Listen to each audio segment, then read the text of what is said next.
कि अलग अलग इमोशनल जो डिस्ट्रैक्शन है हमारे भीतर, इमोशनल डिस्कनेक्ट है, इमोशनल इम्बैलेंस है, और इसको मैं मेंटल इमोशनल डेफिशिएंसी भी कहता हूँ।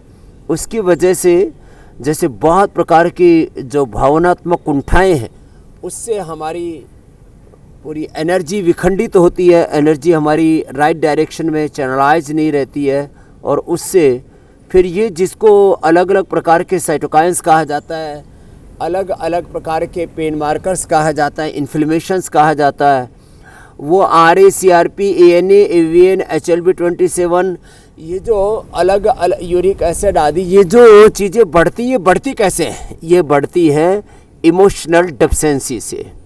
अब इसको मैं अष्टचक्रों से जोड़ के कहता हूँ।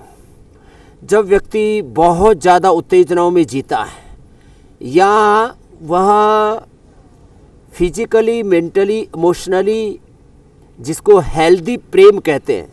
देखो, प्रेम के दो स्वरूप हैं, एक दैहिक भी होता है और पूरी समष्टि के साथ हमारा भावनात्मक अतीन्द्रिय प्रेम भी होता है। तो जो बहुत ज़्यादा कुंठाओं में जीते हैं, तृष्णाओं में जीते हैं, और बहुत ज़्यादा जिनके भीतर काम का अतिरेक वेग होता है, तो उससे लोगों को बैकएक होता है।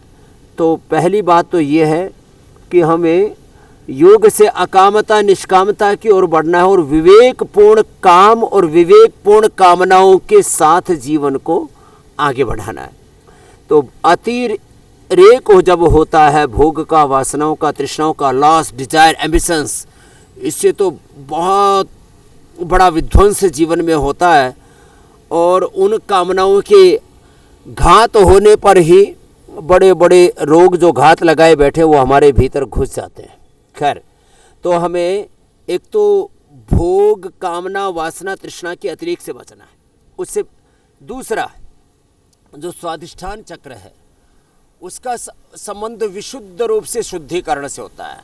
तो मूलाधार चक्र हमारा शुद्धिकरण के लिए होता है और सशक्तिकरण के लिए होता है, और जो स्वाधिष्ठान चक्र है वो विशेष रूप से शुद्धिकरण के लिए होता है।